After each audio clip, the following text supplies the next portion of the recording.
Hello again, everyone. Welcome to another edition of Mic'd Up Sports. We've been doing our podcast series for about 4 years, and we have interviewed multiple personalities from the realm of sports. But our guest for this episode, I believe, is the first with a primarily soccer background. We've had a lot of multi-sport athletes, but Ansley Atkinson, a graduate of Creighton, played for the Blue Jays in the Big East, and you might have seen her more recently with the Salvo SC WPSL team. Just a few of the many accolades Ansley has tallied in her soccer career. Well, Ansley, thanks for coming on. And what would you make of your journey up to this point, growing up here, heading out to Nebraska to play college soccer, and then coming back to continue the sport? I think it's kind of been like a nice little homecoming, honestly. Like growing up in Minnesota, playing Minnesota Soccer Club all through and through, and then high school, and then going to Creighton for my 5 years there. It was a good experience. It's good to be back home. I don't know, spending my first fall back in the Twin Cities, so it's kind of nice to see. So what do you make of falls now that you've had a chance to experience fall, winter, all of that? Because I remember now, that's right, you just graduated from Creighton recently, so you're almost getting reacclimated to your home state. Yeah, well, honestly, this fall is beautiful. Like, it's late October, and it's 65 degrees, and probably not the best thing for, like, the climate and everything, but, yeah, it's a really beautiful fall, and it's kind of nice, like, I don't know, being home and like going on my runs and like seeing the nature and like being by the river again. So yeah, it's nice. Well, if you don't mind, where did you get your first itch for soccer and other sports? Because growing up in Minneapolis, I imagine you were exposed to a lot of different avenues in the sports world. Yeah. So the first sport I actually tried was soccer. So I was in some rec league with Merriam Park, I think when I was like 3-4 years old, so I was pretty young.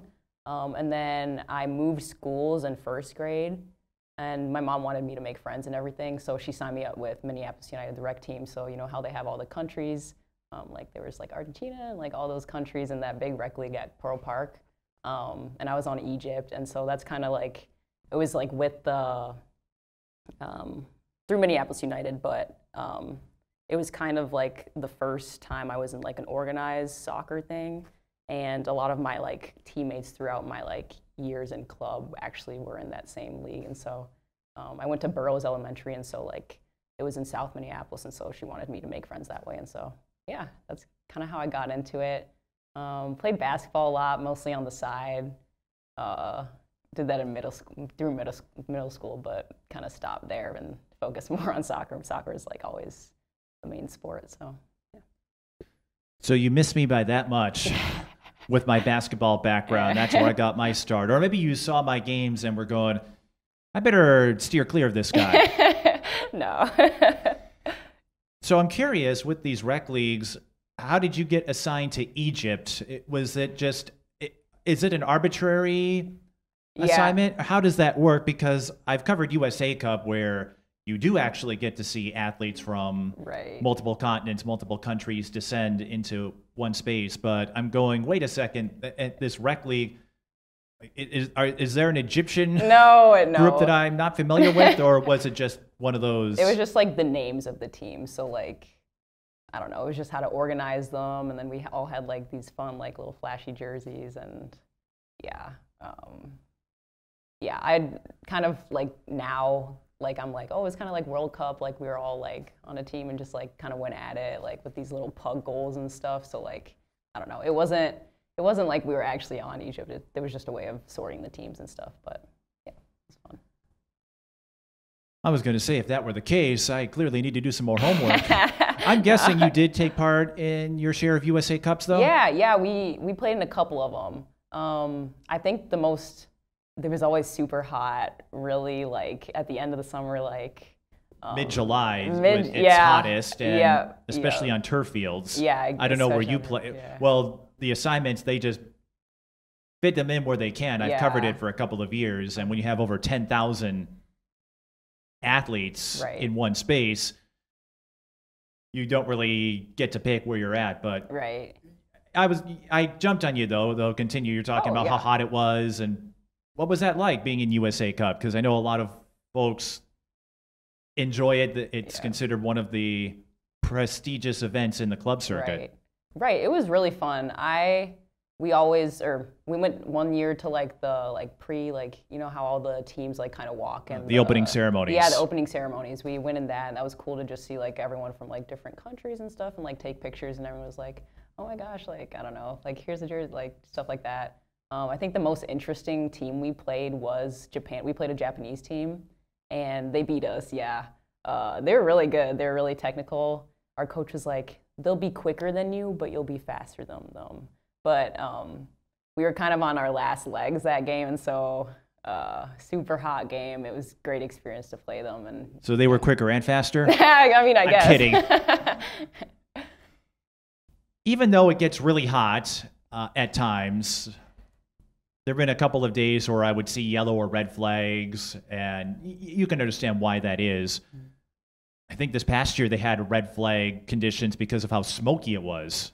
Yeah. At the start this year. Right. Not something you had to deal with, I imagine, but what were some highlights playing in that event? You mentioned going up against a Japanese team, but when you look back on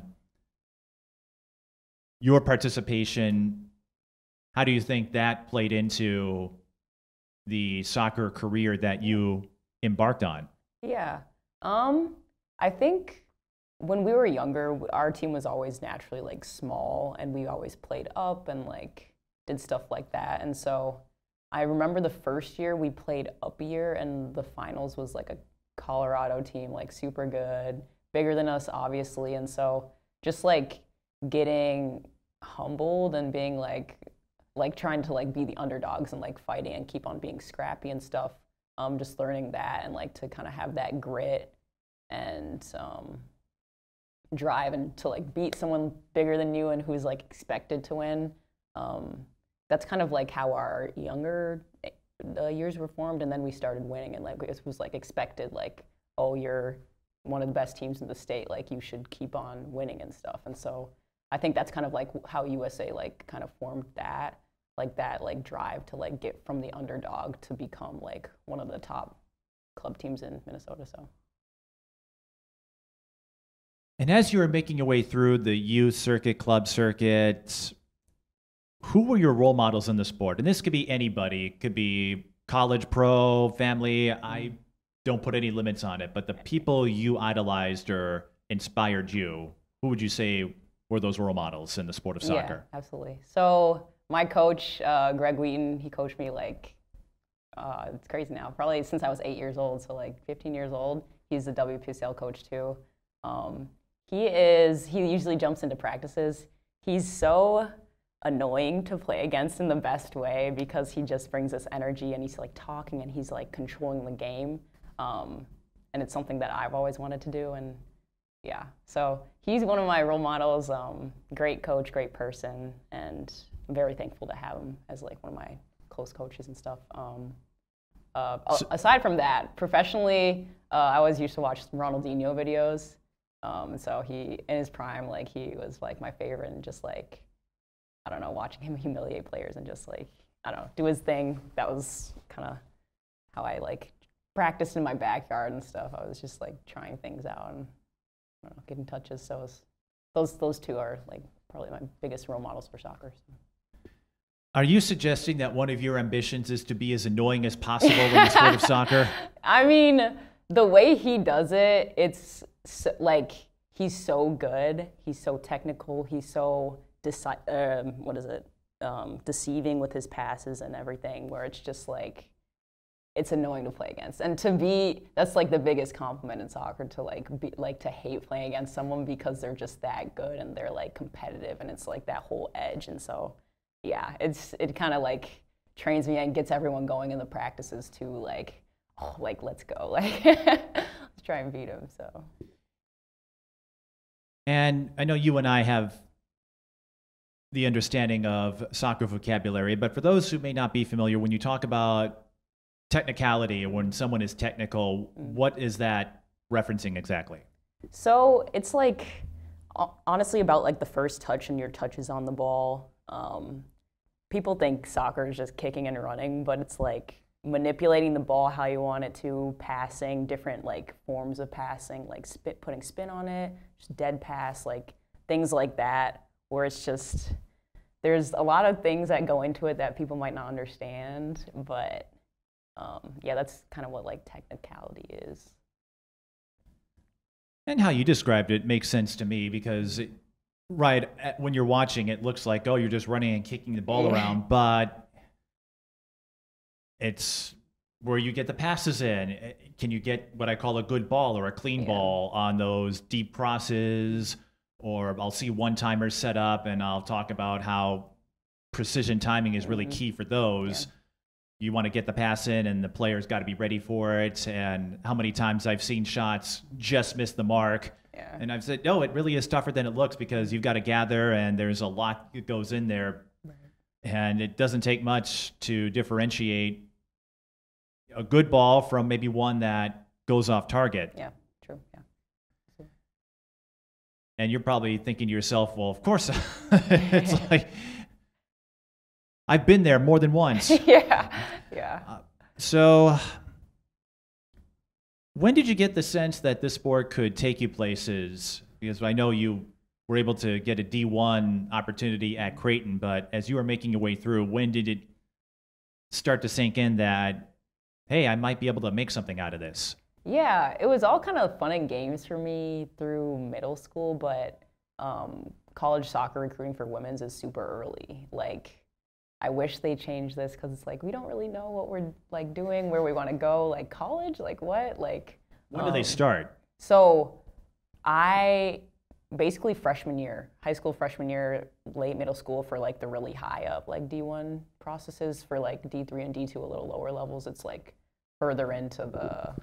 For D1, D2, or D2, D3 processes, it's much later and stuff, but like for recruiting for like D1 and higher up levels, it's like they want to get like the best players, like see the potential like pretty early, so like 14, 15 even. And so, yeah, kind of like right in high school area was kind of like, oh, like we're going to play showcases and like tournaments, and there's going to be college coaches there if that's something you want to pursue, and like research programs, email coaches, and then like hope they come see you play. And then that's when like ID camps and everything come into play too. So it's like pretty early, honestly, for recruiting. And so I'd say probably 8th grade I was thinking college soccer. Yeah. That is fascinating. I've seen some basketball prodigies take unofficial visits or get offers that early, but that is still almost an exception. I didn't realize that college coaches and college scouts start recruiting as soon as you get into high school almost. Yeah. And there's rules. It's like you can email them, but that they can't email you directly back. Like they can go through your coaches and stuff. So it was a whole process, and it was just like a weird time too. I know I was coming off at an ankle injury for my first showcase. And so I was like already super nervous, like kind of protecting my ankle. And I was like, this is like seeing all these, like, it was at Shattuck. I don't know if you know where that is. It's in Faribault, Minnesota. And so they have a Shattuck showcase annually. And you would see just this row of like the lawn chairs and all the college coaches with their little clipboards and stuff. Like lined up watching like these games, and it was just like honestly like really scary, like a lot of pressure and stuff. So yeah, that's kind of how early the college recruiting process happened, at least for me. So yeah, that has to be a trip. You just start out in high school, I'm guessing. Yeah. You go to DeLaSalle freshman year, so you're just starting out, you're making that transition from junior high to high school, and you're already having to field offers to go play at the college level. What was that like for you? You talked about how competitive it can be, but I imagine for a 14, 15-year-old kid, it's a little surreal. Like, what's going on here? Yeah. Well, It was hard, honestly, because it's like I'd been playing just like for myself and just for fun for so long, and then it kind of became a little bit more serious and like, oh, like this coach is here, I have to perform well, or like, yeah, stuff like that, where it's just like has that nervous and that anxiety around it that kind of like started and like was difficult. And then later in like junior year, when people are talking about, oh, what college like you want to go to in school and stuff, I'm like, I already went through this process. I wish you guys were here in freshman year when I was like soccer. People were trying to like recruit me, so I felt like ahead, but also just like still behind at the same time. It was weird. It was weird. Almost like a spoiler alert. Like, yeah. You already been through it, so yeah, you had to not leak out spoilers to the rest of your classmates who weren't getting recruited as freshmen. yeah. It's interesting. What do you remember from your time at DeLaSalle? Because when I looked at your file, I can look at stats. I wish there was more highlights of you because from what I gathered, you put up quite a bit, but you were, I think, the leader in goals at DeLaSalle for a year or two. Yeah, I think so, maybe. Maybe, I don't know. I'll double check. And even if you weren't, it was clear you were one of the leaders anyway for that team. But what do you remember from the high school experience and what that did for you as a player, as a person, in terms of building up confidence, athleticism? Just how did DeLaSalle play a part in your life? And what do you look back on as you're a few years removed from those days? Yeah. I think, well, I started high school, a lot of energy, of course, like fresh, raw, like 14-year-old, just like, I don't know, just excited to play somewhere new and like trying to prove myself and everything. I didn't, at the beginning, I was kind of like disillusioned with it a little bit because I was benched and I wasn't playing really, honestly, for the first couple games, and I thought that I should have, and it was kind of like a seniority thing. I don't think me and the coach saw eye to eye on things a lot, but someone got injured and it gave me a spot in like kind of a sixth role, so a defensive center mid, kind of stopper in a stopper sweeper situation. And so yeah, from there I kind of like took with it and just didn't stop playing games and kind of got to prove myself again. So it was good there, some good memories with people, and great games, honestly, super exciting. So yeah, it was a good experience overall. I wouldn't change it, but I think it definitely, yeah, it was a roller coaster, honestly, but I think it peaked at the end, so. And if you don't mind, what positions have you taken up? Because from Salvo, I saw you could float around, it seemed, like you would patrol the back line. Yeah. In college, you were listed as a midfielder, and some of the formations I'm still learning, even though I've covered soccer for a long time, and it's not like football or basketball where they're so easily defined because you're always moving around. Right. But how many positions would you say you have taken up throughout your time? Oh, probably 9 out of 11. I know in club I was usually center mid, so I was one of the 3 center mids that we had, or the 2, depending on what formation we were playing. College I played left forward, I played left back, center mid as well. I also played right forward sometimes. And then for club, near the end of our years, so like senior year when we were 17, 18, we had a couple center backs leave just because it was like that time where it's like they didn't want to play like in college, and it was just kind of like another thing to do.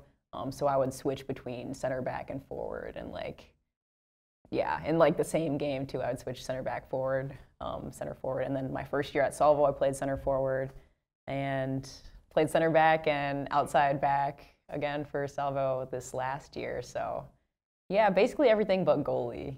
So have you thought about being a keeper? Absolutely for a game? Not. That is not your thing. No, I think I'd be bored. You think you'd be so bored? Yeah.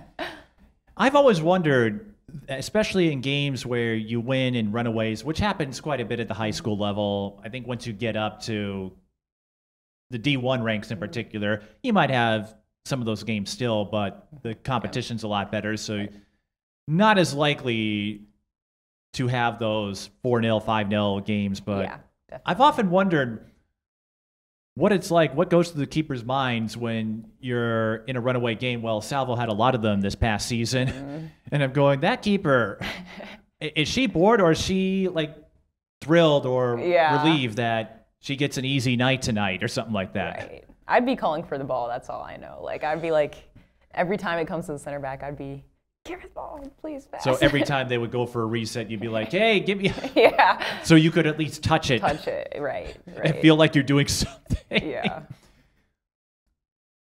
Do you have a favorite position to play, or are you just one of those folks that, put me in, well, outside a keeper? Yeah. What's your attitude in terms of where you like to be on the field? It depends on, honestly, for me, it kind of depends on the game. Like, sometimes I feel like at center back, I can control the game more and get a lot more touches and just, like, do that. But my favorite position is center mid, for sure, box to box. I just love being in the middle. Outside, I still play like a center mid. I know I was playing outside back in one of my college games, and then one of my friends who was watching was like, you're still playing outside back like a center mid. Like, I would check my shoulder and it would be like the sideline there. So it's like, I don't know. I just gravitate towards the middle and like to stay in there. And would you have to remind yourself, oh, wait, I'm playing outside when you would see the touch line? Like, no one there. Yeah, it's just a habit, honestly. So it's just kind of like, there's no one there. Like, what are you looking for? No wonder why you don't want to be keeper. Yeah. You'd look behind you and like, have no one behind, just a net, yeah. And this is another question that might seem obvious or silly to you, but going off of that, what are the responsibilities? You touched on it a little bit, where being part of that back line, center back or outside, you've got to patrol, you're doing the resets, the center positions, you're playing box to box, and then as a forward, you're leading the attack. But what goes into each position, and how do you make that adjustment on the fly? Because as you mentioned, you're probably not the only one to do this. You're changing positions sometimes in the middle of a game, and that's not something you would see in the other football, as I like to call it. And you don't really see that in basketball per se. Baseball, softball, you might see it a little bit when a pitcher has to go out at the high school level, but I can't think of another sport where you're changing positions and you have to take on completely different sets of responsibilities. Right. So I think the biggest like shift in like those responsibilities was definitely when I was going from center back to center forward, because it would be kind of debilitating. Like, I'd go score a goal, get put at center back, get scored on, get put up there, try and score again. And so it was kind of like, oh my gosh, there's like, I have to consider, I think the biggest thing to consider with the positions is the risk that you take. So like center back, you're the last line of defense. You don't want to be taking people on 1v1 and like just like taking risks back there usually. So usually for center back, low risk, but center forward is like take people on 1v1, try different things like different touches and everything. And then center mid's kind of like, you have to be smart about when you take risk, where you take risk, because it's such an exposing part of the field. As if you lose the ball and you're a defensive center mid to a forward, and then they have a 3v3 attack, which is bad numbers for the defense. So yeah, it's just mainly about risk and how that plays into where you are on the field and the pressure you have around you. So yeah, I think definitely playing forward was just fun and freeing and low risk especially. So yeah, I think I had fun, even though it was kind of like you had to kind of reset, like, oh, you can't be doing the things you're doing at forward, at center back, in games that I would switch between the two. So. How common is that in the sport of soccer where players will switch positions? You talked about playing 9 of the 11, so all but one of the what I call position players. How common is that in the sport? And in your case, what do you think it does to teach and instill versatility where you've had to prepare for all sorts of different tasks, whether you're leading the charge up front or trying to keep that shell intact in the back? Right. I don't know if it's that common. I know it's hard. Like I said, I played outside back, like I kind of a center mid, where it was like I was checking my shoulder and stuff, but I think it would be more difficult for an outside player to play inside because it's just like the touches you take when you're outside, they're kind of longer and more like into space, whereas in the middle you have to take like tighter touches and keep it close and protected to you. I didn't see it a lot, the movement between like outside, inside, that kind of stuff. I think the more natural transition is from like center back to like a defensive center mid. I've seen that quite a bit. In terms of versatility, I think it teaches you a lot. Like, it teaches you like how to attack from all different angles and kind of what kind of defending you have to do for each time, for each position, and just makes you a smarter, well-rounded player in the sense of like, I've played outside forward, and as an outside back, I kind of know what to expect, like what I would want to do on an outside back and what kind of runs. Like you can kind of see like positioning wise at playing outside back, like, oh, here's where I'm exposed. This is where I would want to run, and kind of get that both like training defensively and offensively when you're playing those kinds of positions. So I thought it's a good teaching moment for me, and has definitely like versatility has like developed me into like having a bigger soccer IQ and everything. So you touched on the recruiting you had before getting into high school, or just as you were starting out. How many offers did you receive, and what led you to make the trek to Creighton for college soccer? Right. So I technically only received an offer from Creighton.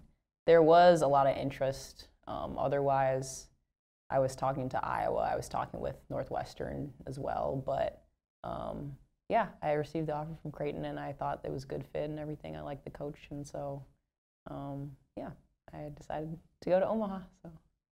Well, if you technically had just one offer, I suppose that makes the decision process a little easier. Yeah, it's pretty easy. Yeah. Well, and that's interesting because, again, in other sports I hear, football, basketball, and hockey too, you'll see the lists of schools, and these are long lists that sometimes offer kids. So Creighton was the first one, and you just felt right away that was going to be the spot for you? Yeah, I thought that the offer was good itself, and they had a good pre-med program, which I was kind of interested in, and also the good coach and good community there. So within a good distance from home, so I could like drive there and not have to fly or anything. So I liked the conference too, and it seemed to be a rising program, so I thought it was a good fit, and I decided. Yeah, it was sophomore year too, so it was pretty early, end of sophomore year. That's right. Some of those players do commit early, Yeah. or verbally commit, because Yeah, the 'cause- NLI, you can't sign until you're a senior. Right. I always have to put that addendum when I'm covering games and I see, oh, they're not a senior yet. Like, they verbal, they can't sign it yet. So, Right. But them's the rules. It's not because they're waffling. They just got to play by them. Yeah. But it gave me a chance because even though some notes were hard to find about you, which I'm a little surprised by because it looked like you were tearing it up at the high school level, but you did get to earn one of the most distinguished accolades that I believe is out there in the high school level. You were the Athena Award winner, I think, as a senior. And soccer, I think, was the one sport you played. Mm-hmm. You didn't do any others. No, it was just soccer. And that's fine. But when you got that honor, I know the Athena Award recognizes athletes, but they look at the body of work from what I can recall. But that had to have been a proud moment for you to get that distinction. and add that to what was a pretty good experience from what you're telling me from your time at DeLaSalle. Yeah, it was really an honor, honestly, because I know like I had felt like a lot of other girls deserved it, especially like I only played soccer, whereas people would play like do track and basketball or something. And there were a ton of good athletes coming out of DeLaSalle, so I thought it was definitely an honor to even be considered for it. So yeah, to receive it, I was like, this is crazy. That's like, it's really cool. But well, there may have been other multi-sport athletes, Ansley, but I don't know how many of them also took up the violin. Oh yeah, yeah. I played. I think I was in the orchestra for a couple years, 2-3 years at DeLaSalle, and I also started that kind of like when I started soccer. So been playing that for a while. Yeah. Do you still keep one around at your place? I do. So once in a while, you know what? I thought of something. You were saying you have a TikTok, but you don't have any content up there. No. You should do some quick violin. I don't know playings. If people want to hear that anymore. I'm pretty rusty, so. Oh, I'm sure. Well, you know what? Get a few practices in, get a few warm-ups, because I'm sure you were not a superstar soccer player right out of the womb. It probably took you a few practices to get acclimated to that sport too. I suppose, yeah. What was perhaps the toughest part learning the sport? Because when I get to the high school level and I hear about where kids are going for college, whether it's soccer or other sports, we're seeing them at a point where they have fine-tuned their games for a long time, with the club circuit being an integral part. And for some high school players, they go play all the way up to the pre-pro level. I think I actually got to cover a teammate or two of yours from Salvo. Okay, yeah. This past year, I think, one of them's from Eastridge, Ellie L. Wildman. Oh, okay. Because there were a few players who would move up to the pre-pro team. Right, yeah. So, where was I? So what I'm trying to say is, by the time I see them, they've already had plenty of time to practice, get those reps in, and you're still learning new things, of course, but it's clear you know what you're doing.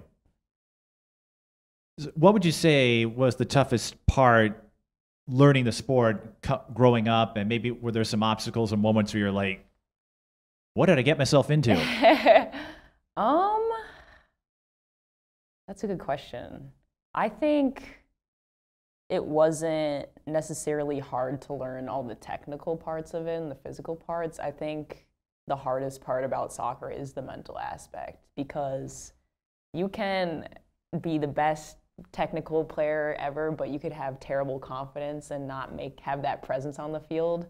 Or it could be the other way around. You could not be technical at all, but you could just go and be a beast and still like score and like get things done. And so I think the mental aspect was probably a harder thing more than anything than the technical aspect, because that kind of comes as you like touch a ball every day and like practice and like keep on training at a high level. So I think it was more of a mental thing, honestly.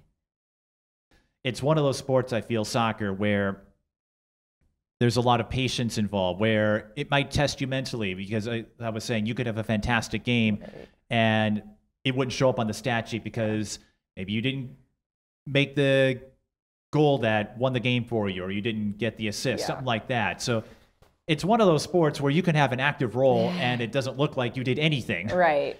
How does that play into the mental aspect? Because I imagine I should say, I presume, I shouldn't say I know, but I'm guessing a lot of players have to accept the notion that you might have a wonderful game and not put up a single point from a goal or an assist. I think, at least from a team perspective, a team aspect, where it's like we played our hearts out, we're the better team, and we should have won, per se, kind of. I don't know. I feel like that's kind of difficult to say, because or even if you win, it's like a 1-0 game and you're going. Yeah, where it's kind of like you kind of beat yourself and you like are like, why aren't we producing? Like it's kind of like a demoralizing kind of, and you kind of need to pick yourself back up like, hey, we're doing the right things, we're creating chances, we're getting in good spaces and like moving the ball and out-possessing our opponent, but it's not showing up on the score sheet. And so it's kind of just that like it's coming mindset, like it's coming, let's keep on going and keep working at it. So yeah, you're doing the right things, and that's what I was getting at. Obviously, if you come up short, it stings a little more, but I was just curious because there are some at the high school level that just put up big numbers. Madden Greenway comes to mind, but she does that in every sport, it seems, soccer, basketball, you name it. But a lot of athletes at the high school level and beyond, I'll look at those stat lines and you're like, oh, they didn't score a lot here, but like you said, they're getting touches, creating chances. And I was just curious how that plays into it because, again, it's the one sport where I feel like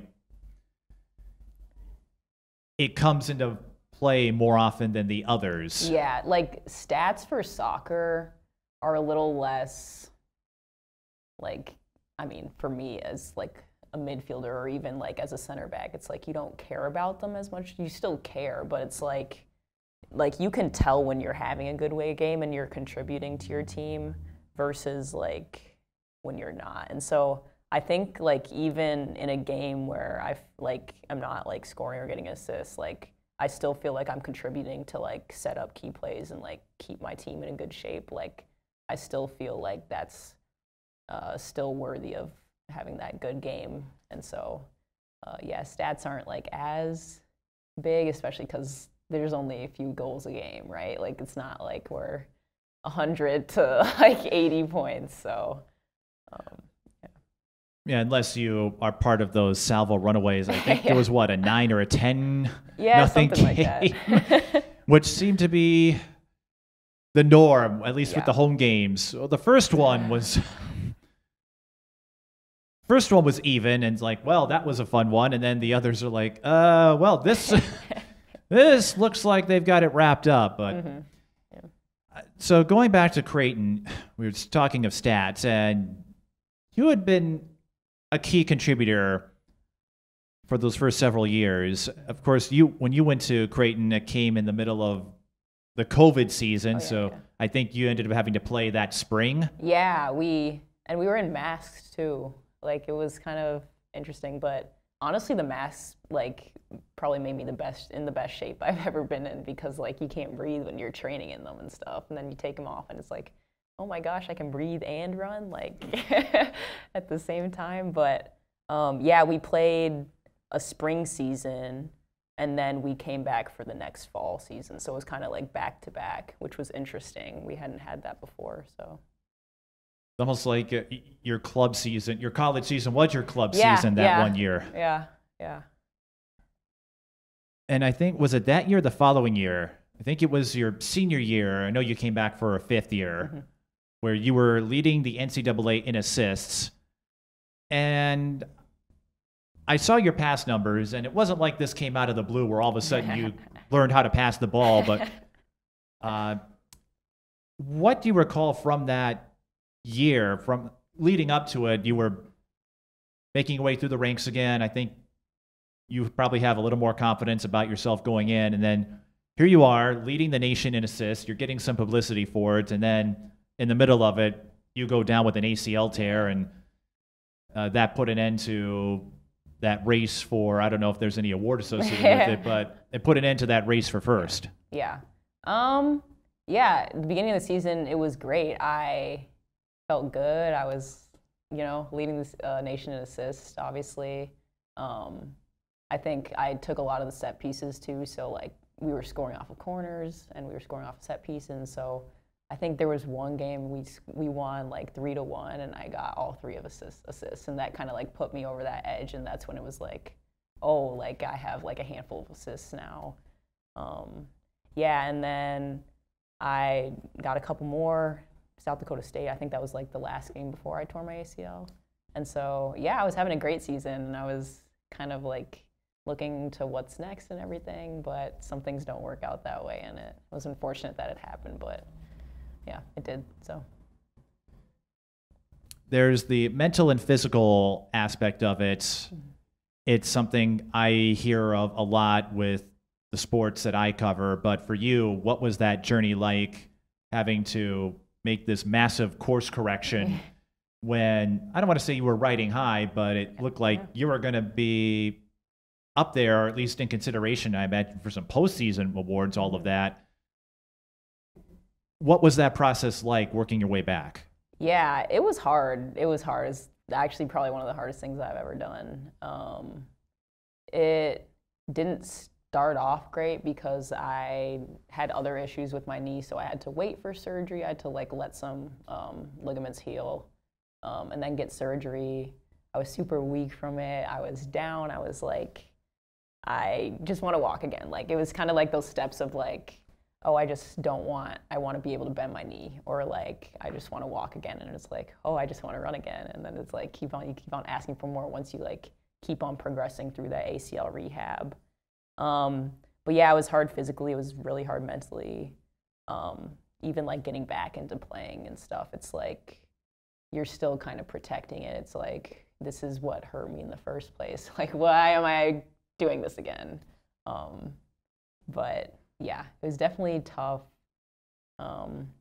That season was kind of weird in a way that a lot of other people got injured too. And so it was, I don't want to say it was nice, but it was good to have like other people who were kind of going through the same thing as me, like season-ending injuries that were long rehab processes. And so I wouldn't want to see that for anyone. Obviously, I'm not saying that, but don't worry, I got what you were saying. Yeah, to go through it with... You don't come off as the kind of person that is like, yay, injury buddy.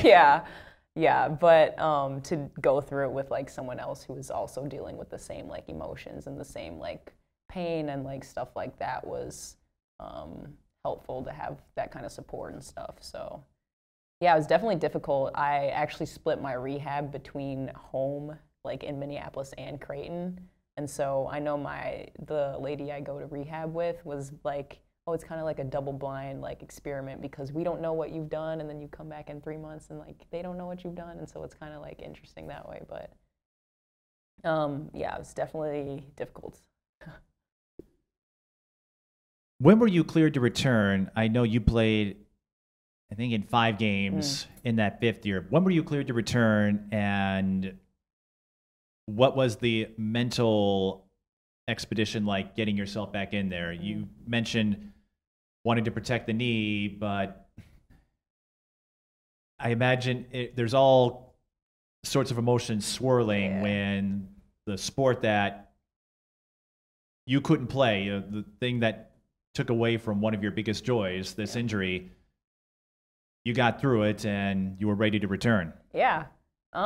So I returned probably 11 months post-surgery. I was dealing with like some swelling and pain issues right when I got back for preseason, so I kind of had to like put that on pause, and then had a little hip flexor quad injury because, I don't know, not getting enough reps. So that put me back a little bit too, but then I got in like the last bit of the Big East season, and so that was awesome. I was like super nervous. Obviously, it was like almost like my first college game. Like, that's how nervous I was, just because it's like, it's finally here. Like, I've been rehabbing for this, I've been training for this, and like I actually get to go in and like see what's up. And it was just kind of nervous and like, oh, can I play this again at the same level? But also like just those first game jitters of like being like, I haven't done this in so long and it's finally here, and just like excited that way, but also the nervousness that comes with like the doubt of like, will it be the same again? Will I be able to hold my own and stuff, and like still not let down my team? And so, yeah, mixed emotions coming back into those games. I know it was adjusting for the first couple games back, but then I kind of got it back again a little bit. But yeah, still, it was still very like up and down, very mixed emotions. Yeah, but it was good to be back out there ultimately. So. And similar to what I asked you about the high school experience, what do you remember most from going to Creighton and seeing a new place? Because you hadn't, you had traveled, I'm guessing, before, but here you are in this home away from home out in Nebraska, but you were able to play a key role, a key cog in what they were able to do. And what do you think your time at Creighton did for you, both as an athlete and as a person, in terms of developing you physically, mentally, emotionally, all of that? My time at Creighton was great. I loved the level that we played at. I think that really developed me just as a player. Just playing with some of the best players I've ever played with before obviously makes you better, like competing against them, competing with them, and all having that same goal. That team kind of mentality was really important for me. I know because coming up through club, of course we always wanted to win and had that team mentality, but something about like the college season and the competitiveness and like that goes into it, how we're all like going for this goal, was like so much more to me.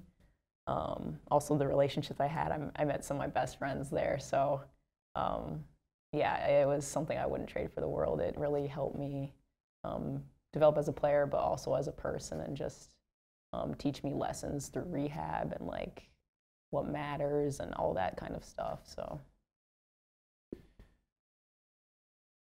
another thing that I'm curious about, you're focused on playing, but it's one of those quirks, I think, that comes with sport. And soccer as a whole getting a lot more exposure and interest now with what we've seen, MLS, NWSL, and even Aurora. They're still in USLW, but I think they've sold out most, if not all, their home games in their first 2 years. So there is a huge following. At the college level, it's a little different. College football and basketball, and even hockey to an extent, I feel, get a lot of the attention. Volleyball, one of the fall sports. Soccer hasn't quite caught on at that same level. I'm guessing for you, we're just focused on playing when it came to game time. But yes, where would you say the fandom around the sport has progressed here? Because it took a little longer, I think, for people to get hooked stateside than elsewhere, which is fine. There's a lot of sports out there, but being a college soccer athlete, you're working, you're grinding just as hard as everyone else when it comes to staying on top of your athletics and your studies, which I'd say you did both exceptionally well because you got your degree and again, you for a time led the nation in assists. What was the atmosphere, the culture like, and I guess what are you looking forward to as more and more eyeballs take notice of this sport? Right.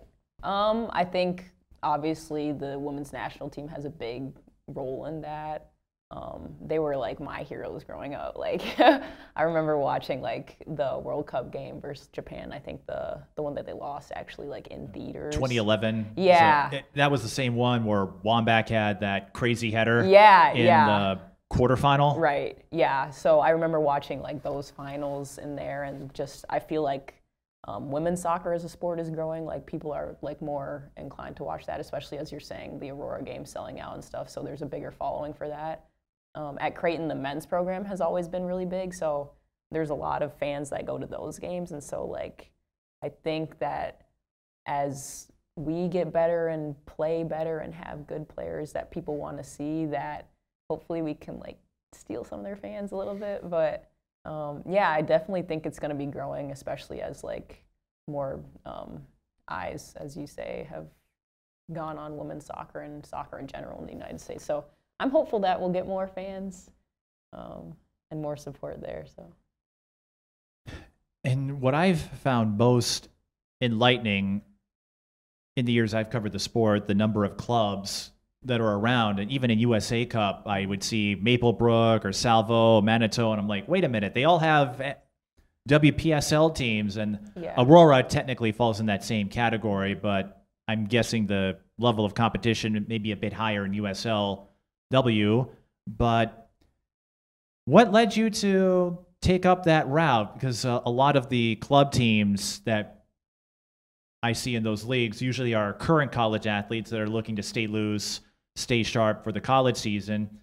you were one of the few graduates, you and a couple of Minnesota players this past year in Salvo. So what led you to suit up for the Salvo SC WPSL team, and what have you enjoyed most about that experience, getting a chance to continue playing? Yeah. I definitely just wasn't ready to give up the sport yet. So Greg Wheaton coaches it, obviously, and he's been my coach. And so I was like reaching out, absolutely, I would love to practice at least with you guys and see if I can play with you, and still kind of see if soccer was something I still wanted to pursue after college, or if kind of ended there. So I loved the season. It was fun getting to play with new players, younger players who, I don't know, who had different styles and like different coaching. And so it's always interesting coming together with other college players who like don't really play the same or like haven't played with each other to see like what kind of team we can build. They mix it up, and in some cases, college teammates are playing for different club teams. Yeah. So it's not unlike AAU basketball, where you get to mix it up with folks that you don't always see on a regular basis. Right. And so it was fun to play with new players and just, I don't know, have fun in practice, have fun in games. Yeah. That is a way of looking at it, because in your case, your college career is done, so you don't have to worry about fitness tests, anything like that. Well, I wouldn't question your fitness. I've seen you play, Ansley. I'm not going to do that. Or you're going to take me to school, I think. But I think you and I forget the names of the other two from Minnesota. I know you were talking about maybe continuing to pursue a path in soccer, but like you said, it's also a chance to play, and you don't have any missions to worry about, any objectives. If you have a great season, that's fantastic. But if not, no one's going to look at you negatively because of it. Right. And so it was just like, I wasn't ready to let go of it, and it was something fun to do, and also to like kind of feed that fire that I still had. So. And you got to play a part in their team's run to the championship round, something they had never done before. Yeah. So that was cool to see too. So, are we going to see you back next year to try to get that title? We'll see. I'm not sure yet. So. Well, you've got a few months. Yeah. But that was really cool. I know they had always been a competitive program since I started covering them, I think last year.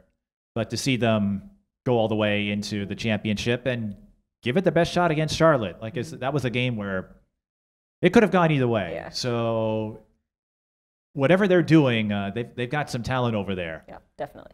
Maybe one day you'll sell out like Aurora does. Speaking of whether or not soccer is in your future, what are your plans? I know you've mentioned you're continuing your master's program online, so I'm not going to ask you for like a 5-year plan, 10-year plan, because we don't know what the next 5 minutes will bring. Right. But what does the future look like for you in some way, shape, or form? I'm not sure. Hopefully, soccer is not over yet. I don't think I'm still ready to say goodbye completely. So hopefully I can find somewhere to play. I am getting my master's degree in public health, so hopefully something in the health sector too. And so I don't have a finite plan yet, but hopefully it involves both of those. So. Have you thought about what kind of careers, if you complete your master's, what am I saying, if? I would not be making a good move or a gesture if I suggested that, but with a master's in public health, what are some things that you would consider exploring? I'm still not sure yet. I am interested in epidemiology, but also I've considered going to medical school, so that's also an option in the future. I think there's a lot of different paths to go with public health, just because it involves so many areas of life, and so not sure exactly what I want to do with that yet, but definitely want to go in the health route and like influencing people's health for the better. So there are a few questions, Ansley, that I always like to ask of my guests, because the answers are always fun and I feel revealing too in a way. You've teased us about this with your time at DeLaSalle and at Creighton and with Salvo, but I'll throw it out there anyway. Throughout your playing career, what would you say has been the most exciting moment and the most embarrassing moment? Ooh. Exciting moment, embarrassing moment. There's so many. There's so many to choose from, I feel like. Oh, most embarrassing moment. It was I was a freshman in college at Creighton. It was one of the preseason games. I think it was our first home game. We were playing, I think, Drake. And I'm playing center mid, so I get the ball in the middle of the field. I turn, there's a clear path for me to have an assist. Like the forward's making a great run, the defender's to the side, kind of behind me. And so I kind of wanted to chip it a little bit, just like put some spin on it because there was like a defender in the way and I needed to put like a little bit something back on it so the goalie didn't just get it and didn't go straight to the goalie. And so I kicked the bottom of the ground, completely just eat it and trip and fall. And I think the crowd kind of went silent a little bit. It was like that embarrassing where it was just like, what just happened? Well, you put some spin on it, all right. You spun yourself into the... Yeah, the ball didn't go anywhere, and I was on the ground after that. So that was probably one of my most embarrassing moments. I was like, it was a clear, like, we were going to score there, and it just ended up with me on the ground and the ball with the other team, so... I'm just thankful that hasn't happened in Salvo play. I don't know how I would have handled that. Yeah. The most exciting moment... There was a game against Marquette we played. It went into overtime. This was in the COVID season, and so they split us up into the East and West groups, and we were in the West, I guess, with like Marquette, Xavier, and DePaul. And so we had lost our first 4 games. Like we needed to win out to make the tournament, basically. And we were playing Marquette. And this was kind of like near the beginning of like the streak back to make it to the tournament. But we were playing Marquette in their dome since it was in the spring and we couldn't play outside because it was snowy and stuff. And so we were in their dome and I was having a bad game. Like it was bad. But we were tied and we were in overtime and I get the ball and I shoot and I score the winning goal and I was like, I played the worst game ever, but we just won and it like kind of saved us and like kept us through. And so that's one of the most exciting moments for me, even though it was like I wasn't playing well, but it was pretty cool to have that moment and help my team there. I think it kind of points back to the conversation we were having about stats and mentality and just upholding your confidence because you had sounds like maybe the worst game, maybe not of your life, but one of the worst games. It was pretty bad, but. And you score the winning goal, and it's like, okay, maybe it wasn't so bad, right? Afterward. Yeah, but that was probably one of the most exciting times, at least from college, especially that run of like we were up against the wall, like we had to win every game, and we kind of did that, and so like I guess that whole season, the kind of like low point, then mixed with the high point of like getting to the tournament for the first time, like.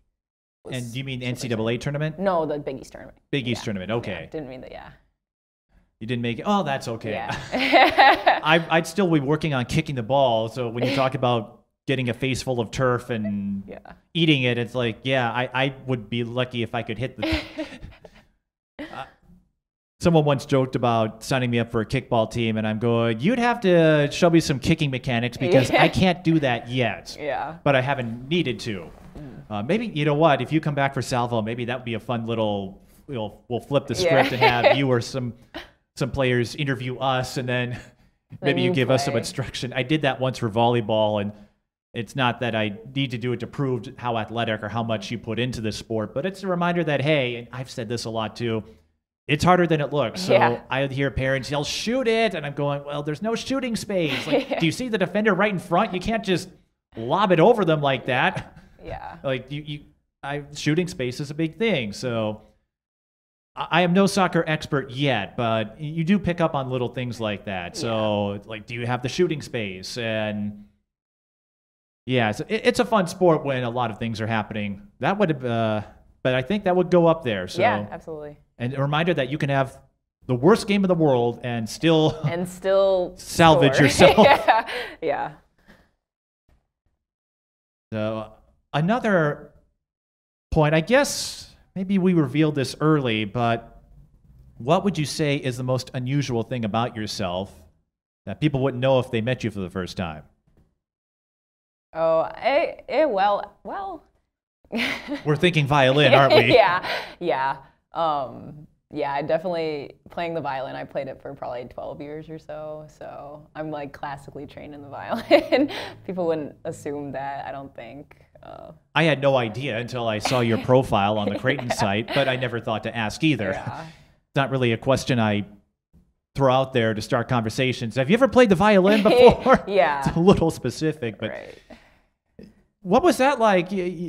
I know you only played the one sport, but it's not like you were lounging around not doing anything. Yeah. So when you weren't playing soccer, you were taking up violin lessons and practicing for those orchestral performances at DeLaSalle. Yeah, I didn't really like practicing violin that much, honestly. I just like playing the song, so.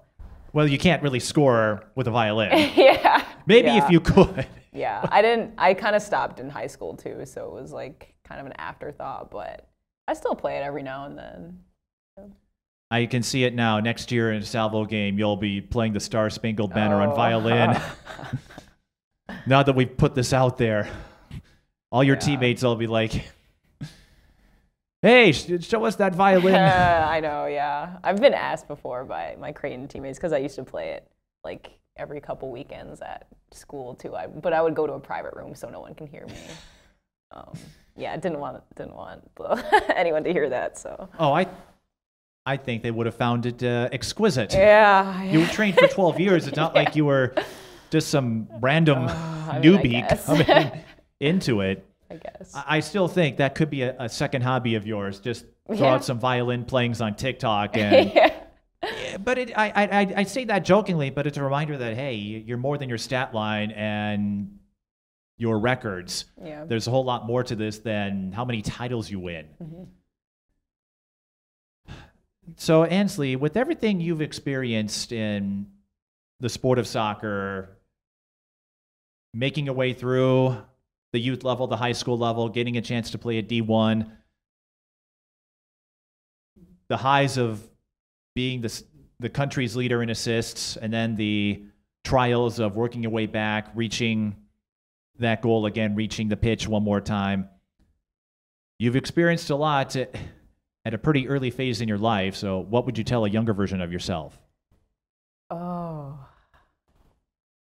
probably to just have fun, honestly, like through it all, because the best you were playing was when you're having the most fun. And when it gets too serious, you kind of like lose that part of you. And so like just finding that youth inside yourself is kind of what this past season has been for me, and just like trying to rekindle like my love of the sport and the joy playing soccer rather than like the stress of like having to perform or like the rehab part of it, and like being back and being like in my head about, oh, are you as good as you were before, or all that stuff. And so honestly, just like having fun through it all. And I think the joy that anyone plays with is kind of shown through the game and like how they play. And so yeah, definitely have fun.